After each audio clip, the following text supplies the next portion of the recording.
Donald Trump thought that the Epstein scandal would just go away. Now it is so bad he is weighing resignation. Yes, that is the state of mind that Donald Trump is in right now. And I will speak on behalf of all of America when I say please leave us alone. Nothing would be better than you. Excuse my language, but don't, because it's the truth. And off. Nobody wants to hear from you. Please go away. That is what Donald Trump is weighing tonight after Epstein Bombshell is rocking his presidency. And I want to get into those that have caused him to lose his mind and want to quit today. But before we do, if I could quickly ask you to leave a like on this video, and if you haven't already, and you enjoy our channel, to hit that subscribe button, because it goes a long way in supporting our work.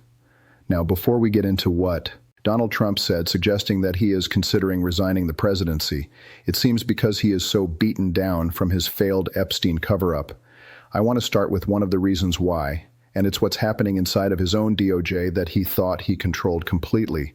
I don't know if you can share this, but any FBI whistleblowers or DOJ whistleblowers who may be on the horizon, who's upset about the way this was handled, we've had some approaching our office and the committee.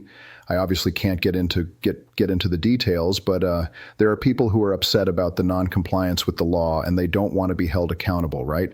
Anyone who is at the Justice Department who's involved with this, who's not complying, could be prosecuted for obstruction of justice. Now, Pam Bondi is not going to prosecute them, and Donald Trump isn't going to have just an attorney general who prosecutes them, but in 2029, we're going to have a Democratic president, and that Democratic president is going to have an attorney general, and that attorney general is going to prosecute the law not out of vindictiveness, out of just saying that you can't commit crimes and get away with it.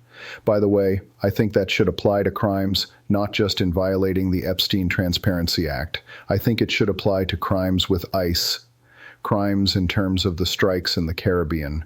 We need accountability before reconciliation. So if you're at the Justice Department and you know that you're violating the law, you probably don't want obstruction of justice charges brought against you. And that's why I think more and more people are speaking up.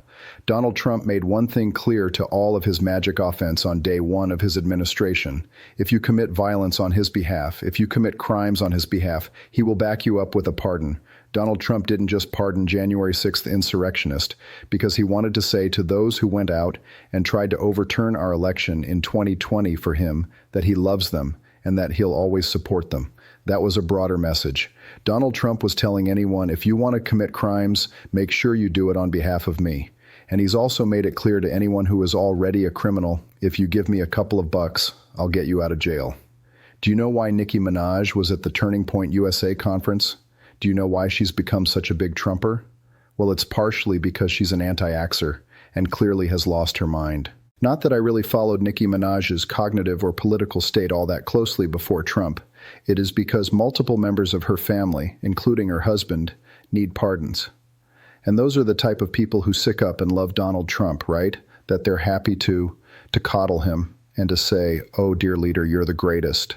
Because they want to get something out of him and they know that they can. But what's happening inside the DOJ right now is a revolt against that. Is Donald Trump covers up, and Jamie Raskin broke down the perfect description of that cover-up right here. What of this do you think falls into the category of protecting victims, and what falls into the category of cover-up? Because obviously there is a very strong interest in making sure the victims are protected. Yeah, I'd say probably 0 and 100.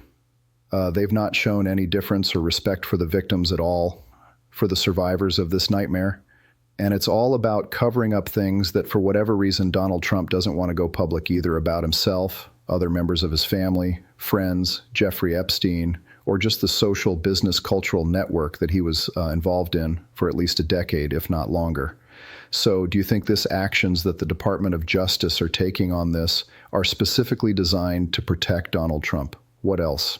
I mean, that's their whole business model. In fact, they're trying to reorganize American constitutional jurisprudence and the rule of law around the idea that the entire executive branch serves one guy.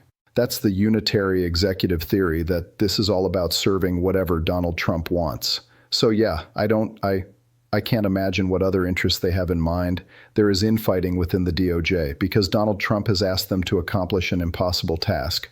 You can redact away, but you cannot redact our brains. There is no going into each and every mind of each and every individual in this entire country and covering it up with the same black mark that you have put over Donald Trump's name. It's just not going to happen, especially when you've already released countless images and documents and letters, some of which they're now claiming to be fake. I want to get into that, and after we check out Donald Trump's post asking if he should resign, but there's no way to redact away what you have already released and the damage that has already been done. Donald Trump understands that. It is why he is asking this question tonight, and the answer is, yes. Trump wrote on Truth Social, "The Kennedy Center honors will be broadcast tonight on CBS and stream on Paramount+. Tune in at 8:00 p.m. Eastern Time. At the request of the board and just about everyone else in America, I am hosting the event. Tell me what you think of my master of ceremony abilities. It really good. Would you like me to leave the presidency in order to make hosting a full-time job? We will be honoring true greats in history of entertainment." Sylvester Stallone. And I don't need to read off the other magic offense. Do we want you to quit the presidency to make hosting your full-time job? I don't care what your full-time job is. Go away. I said this the other day, and I very much believe it. Trump derangement syndrome is not something that we crazy libs have because we care that the President of the United States is a pedophile and a criminal. Donald Trump thinking we all want to hear from him at every hour of the night and all the time about everything, and that he just must chime in and be the center of attention, is the Trump derangement syndrome. It is the derangement that he has, that he thinks that we want to hear from him, that just because mommy and daddy didn't give him enough love and hugs means that he has to be fulfilled by making the rest of the world a worse place by being forced to look at him. That is not the case. And it is funny that he is the biggest attention whack in America. I guess besides maybe like Nancy Mace, I don't know. There's a long list of people. Maybe Erica Kirk. Donald Trump is competing with Erica right now. She certainly has more sparklers behind him. But it's behind her. It's interesting. You know, Donald Trump wants all this attention, and now he doesn't. Now he doesn't, now that we're actually paying attention to something that matters and something that really upsets him. And I talked about earlier how they think they can redact their way out of this and how that is just not happening. But they also think they've developed a cool new little twist on the Epstein cover-up. It's calling things fake. And do you think I'm taking the DOJ's word at anything? Now, there is one example, the AI video that was shared by Dropsite News, which does incredible work. Ryan Grimm is doing incredible work with Dropsite News. The AI video that they shared of Epstein supposedly trying to take his own life in prison, that was fake. That was uploaded on YouTube in October of 2020, right? So it has no relevance to the case. There was no reason for it to be in the Epstein files. I have no idea why it was. Okay. And that got me thinking, why is this in the Epstein files, right? Right? That they're not disputing that that's fake in an effort to protect Donald Trump. That doesn't do anything to help or hurt him. Well, actually, maybe it does. Let's follow this up. What else are they calling fake? That letter that we reported on this morning, Epstein projecting out that he'd be taking his own life, saying that Donald Trump loves assaulting younger women just like Jeffrey Epstein does. Assaulting girls, assaulting men. Okay. Well, that also projected out that he was going to take his own life. Okay. Well, let's start to put these pieces together. The DOJ is saying anything in which Epstein is shown taking his own life is fake, but they're still putting it out. They've had all this time to redact documents, and they don't really need to share anything because they're not compelled. It seems, according to them. If they had to get everything out and this slipped through the cracks, that would make sense, right? Just slipped through the cracks. So many documents, they forgot to redact this one. They forgot to take it out. But they did post these. Now, I don't want to get too conspiratorial, but stay with me. Why is the DOJ subtly suggesting with two of the most newsworthy items from this drop that they could have potentially brought more attention to by then redacting, deleting, and saying they're fake? Why are those two items both suggesting the way in which Epstein died? Why are they both trying to be very conclusive about that? I don't want to get too conspiratorial because we don't need to. This is not required conspiracy. What we have predicted has become true in terms of the disgusting behavior of Donald Trump, the crimes he committed, and how far his DOJ was willing to go to cover this all up. But why does it seem like they're so dead set on making us believe that Epstein died a certain way? Because that's what it feels like to me, that they're subtly trying to push us in that direction. That letter, if it was true, and I still believe it could, that Epstein sent, that was released last night at midnight. Why would they put that out? Why would they want that fake letter shared our president, aside from the fact that they could then claim that it wasn't true? But what it leaves you with is this residual thought. Epstein, before he took his own life, wrote this. What they want in dispute is, of course, what Donald Trump did, which he did do, which was assault young girls. But what they don't want in dispute is that Epstein took his own life. That has been a point of contention that I feel like has kind of strayed from the conversation recently.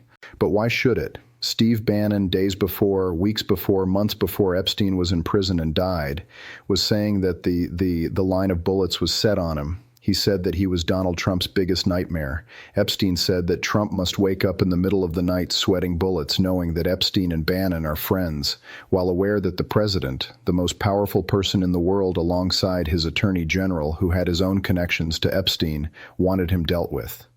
So what am I getting at here? Well, aside from the fact that this has caused so much strife for Donald Trump that he wants to resign, it seems like they're focused on one thing. Not just trying to blur our focus or assert that everything Donald Trump did was great because they know they can't get away with that. They're stupid, but at this point, they must know they can't get away with that. There's one question they don't want us asking, though. There's one question they want us to believe has already been answered, and that is the cause of Epstein's death. And for me, of course, what Donald Trump did alongside Epstein is the most important thing to uncover. The abuse that they carried out in getting justice for the survivors is of the utmost importance. But as I've been saying all along, I think this goes back to the first administration. It obviously does.